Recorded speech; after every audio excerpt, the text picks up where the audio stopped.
tozali awa na Nord Kivu na ville ya Goma, ville oyo boyebi malamu euti koleka batangu ya pasi makasi pendant ba ane oyo euti koleka. Kasi eloko ya tirer attention na biso na lingala facile ezali komona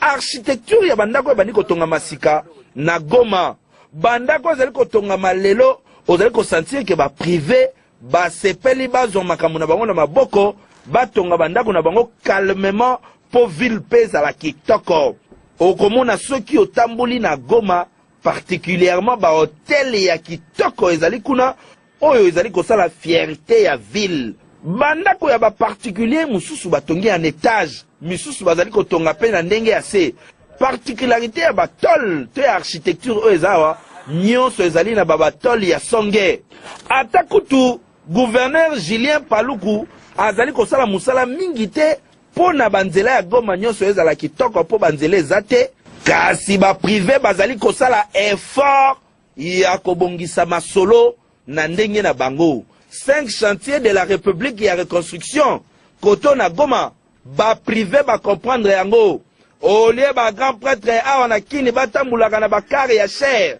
ba Touareg ba Amer ba Armada ba Infinity tala ba grand prêtre ya Goma ba Amer na bango ba mapango.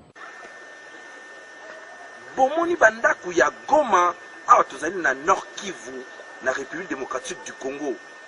Okondimate ke guerre esalamaka awa, okondimate ke volcan ebukaki bandako. La plupart ya ba cité to la Kibino eza ba place volcan eliaki. Ya mwana tulingi koloba ke ba voix ma ebele ya kini bofana nanu nia le tambino bozali ko somba ba champagne na ba boîte, le tambino bozali ko panza ba mbongo na ba terrasse ko sakana awa ba jeune voix mande bazotonga. L'état kutute ba tout bazotonga. Yango wana izena bato kwa Serge Kasanda bato ko féliciter et puis bato tout yakini bofungola misu botelemisa ba immeuble pour ville et comme kitoko bambongo na bino lebo kile ko investir na biloko ya pamba pamba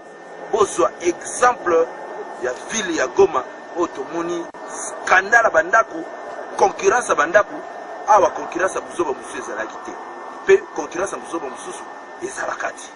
ekamusi biso makasi yango wana ba voma yakini botikela biso na makelele. Les tambino bozali ko bwaka na ba TV ba musicien ba bwaka bino awa na Goma silence bazali ko construire impact à danger la bimi na gauche oyo misu ya congolais koki komona ezali incapable pona kobonga et pas ya chinois ezali capable botala veni oyo de l'école mingi bakanisa ki aveni oyo kobonga lisusu te lelo ezali kobeta madade pa ba chinois bozana idée ba chinois toujours na système ya ko canaliser avant ba banda veni de l'école ba beti déjà ba terrasse ya minene na veni wangata tango topesaki population micro bazanaki maloba te zela oyo banda 97 ebukanaka ma don ezali pa libulu mayenga donc moya koleka kuta eza ozala te basa 5 otelema kokale bato kobota biloko libulu penzo zo pena ki tout droit venir tozala leka esu te tokomaki kodevier na bamapango ya bato mais na moment oyo leka ndenge azwi likanisi na ye ya nzela oyo donc tosepeli ya mingi ndenge azobongisa biso nzela oyo po ezalaki mpenza pasi atuka bato bateki balupango kote oyo bakoregrete po ndenge 5 chantier asi abongiseli biso makambo bakomi bamosusu bateki na bafaux prix sikoyo bakomi kokanisa ekomi retard ya solo bondimela ngai topesi longonya mingi na mokonzi ya mboka na 5 chantier munzelo bato bandimaki te ekosala ekosamba bato bazosoleki na nzela na libulu ozomanda kuna likolo neti jete ya manga mais lelo réalité esambi ya 5 chantier atuka longonya mingi na mokonzi ya mboka président de la république avanda wana ya solo 5 chantiers ezali kotambola kitoko ndenge mokonzi ya mboka alobaki pe alansaki yango oyo azali kokanisaki ezali maseki atikala esika azali akomona changement na veni ya munene ya commune na bango ndimela biso ya solo modèle misali ezali kosalema na vitesse de croisière na veni bokasa ekomi kokamwisa makasi hôtel de ville ya Kinshasa etiaki ba moyen pona koluka kobongisa nzela oyo pe bandeko ya OVD bazali kosala mosala na précision ya kosakana te ndenge bozomona awa kutu ministre provincial ya reconstruction Robert Luzolano ye moko ayaki témoin ko visiter pe kotala ndenge misala ezali kosalema ba ingénieur ya OVD bazana décider pe déterminer ya kosilisa nzela ya bokasa oyo ekoma kitoko po bakomi déjà na étape ya kotia goudron kala mingi te bana Kinshasa nyonso bakosipela faut te meloko moko ke tango président Joseph Kabila a commis na Kinshasa en 2001, c'est-à-dire du pouvoir en 2001, côté à la banzele d'Akandé Nina. Et c'est là qui sont moi kotambo les athées, mais depuis a commis ici, côté la caméra de Salam. Mam salé salami belé na kata Kinshasa, banzele de Salama. Mais to kubongi sa banzela qui ça na mbula mon côté na mbula mi balete na mbula mi sakte. Et go to attend parce que banzelo to sala ezaka banzela minene te na banzela oya ba commune to côté la yango. Mais il faut que banana banzela minene bon to côté na kata ba commune. Population peut pas foutre en pack parce que oya ba mbongo. So population foutre en pack te moi to sala misala ezate. Ya solo boyende zalaka. Misala zo continuer ko sala makitoko ndenge ministre Luzolano moni OVD balobi bango pe bakolala te il faut nzela aussi la kitoko lobi mabule zonga bate terrible tala nzela ya wanga tandenge ezali kobonga tolakisaka bino direction oyo ya wanga tandenge bandaka kotonda kasi lelo boye misala ya 5 chantier ekoti tala basi babwaki bakayas koto na mopanzi bakaniveau eza deja mobimba mpo na canalisation ya mai tala mituka ndenge ezali kolekana avec impact na idéologie pa chauffeur basepeli place wana esuflaki biso makasi lokola babongisi batia biso mpe makadame tolekaka bien tozosenga na gouvernement basalela biso banzela bien tolekaka parce mituka ezobeba makasi vraiment basanze ebele toya koleka suze ifale kozwa wileri to kozwa poids lourd mais moyen te embouteillage so banzela eza propre eza bien arrangé totambola malamu tokoma aire normal na mosala etinga sikoyo nazokoma mosala na aire nanga normal ebongwaka nde boye ntango lingala fasile alakisi population eleli bakonzi bareagir na kosala banzela oyo nzela ya wanga ta kala mingi te bakumbi mituka bazozela kaka goudron ekota nzela ekoma pepele na 5 chantier na makambo etali nzela kote ya wanga ta match eza nanu bien ya sol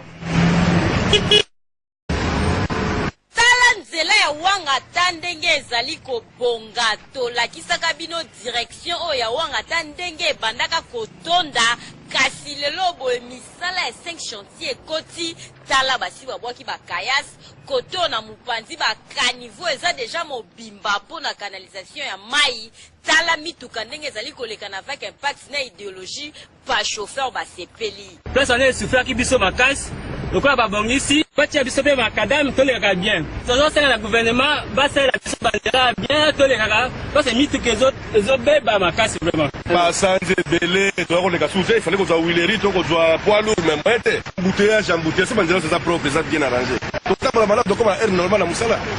etinga sikoyo nazokoma mosala na aire nanga normal ebongwaka nde boye ntango lingala fasile alakisi population eleli bakonzi bareagir na kosala banzela oyo nzela ya wanga ta kala mingi te bakumbi mituka bazozela kaka goudron ekota nzela ekoma pepele na 5 chantier na makambo etali nzela kote ya wanga ta match eza nanu bien ya sol Qui a dit que avenue Kimwenza awa na quartier Yolo Nord na commune ya Kalamu ekobongaka lisusu te botala bino moko ndenge bibundeli ya OVD ezali kosala deja kobanda awa na avenue Bongolo ti ba côté ya avenue Kamina matériaux otoza nango lelo awa oyo place totelemi ezali pona kobongisa couche de fondation na biso couche de fondation na biso ezalaki ya kobeba nzela ezalaki ya kobeba de telle sorte que mabulu ya tenyaki même terrain naturel soki nzambe asungi biso mbula edérange biso te ti tokokoma na suka ya mois de février soko oleki awa okokuta tosi tosilisi tronçon Bongolo Kapela omoni balabala oyo ekufa banda kala tout ezopase nango bien mais tomona ke eza malembe tomona sepeli mingi parce que biso tovandi na kauka wa mpona kokende même na yolo toka na difficulté comme alemo fo toleka mopanzi alors ke nazosepela mingi nde abandi mosala oyo baza na courage asilisa yango biso bachofa tosepe fona nzela oyo papa ya biso Donc merci beaucoup na chauffeur surtout. Tala misala ya 5 chantiers république et ezali sécurité parce que il faut qu'il ça et se développer. Mais le seul moyen ezali nde ya banzela kaka. Qui vivra verra.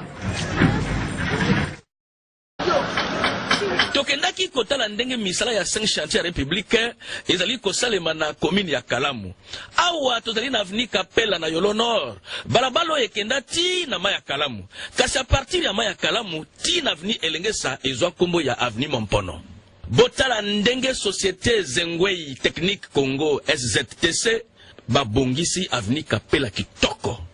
Botala bakanivo oyo basali somo. Sikoyo bazali ko timola mabele po ete bakunda batuyo o bazali ko mona et sika bakolekisa bakable ya courant pe ya régie des eaux avec un peu de idéologie.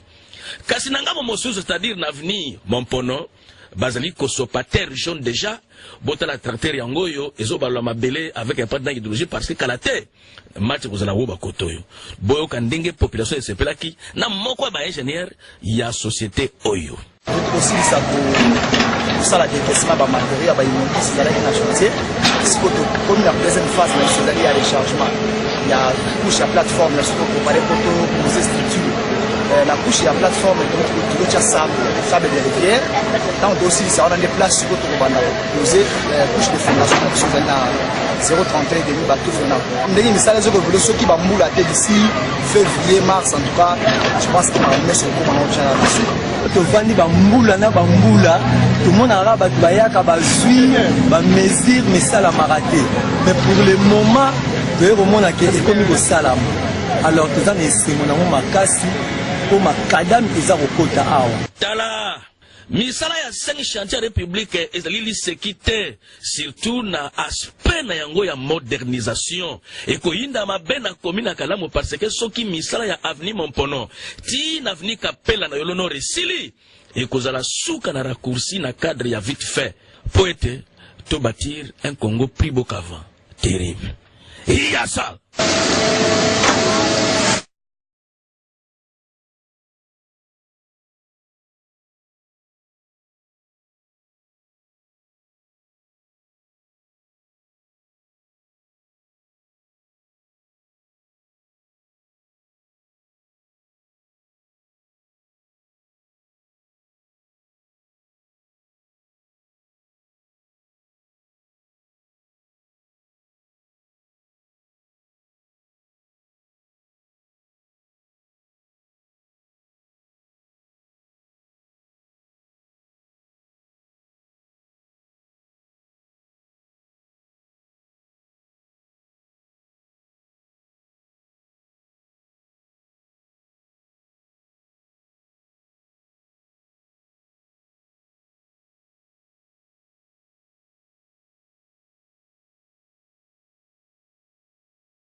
Bandeko babolingo esiko yebebaki makasi mikoleleki awa tozali na croisement ya avenue de la Gombe na oyo ya Pierre Moulele ex 24 novembre na commune ya Gombe lokola bakonzi ya mboka bazali kosala très attention mikolo na bisika nyonso bota la surprise agréable oyo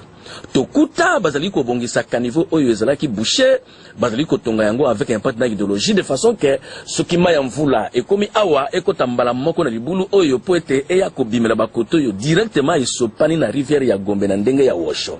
kasi boyeba ke tango misala kosila bakosopa goudron isikoyo botala ndenge basopi mabele na bisika mabulu yango esalemaki ezala tana ngambo ya lingwala bazali kosala déjà kitoko tala atako bato misusu babengaka OVD Quado à l'occasion de rien mais ya kokamwe ezali ete tokutaki nde bango bato bazali kosala misala oyo e bongaka nde boye bakonzi ya mboka to encourager bino pito féliciter bino bolemba te boko bakaka boye terrible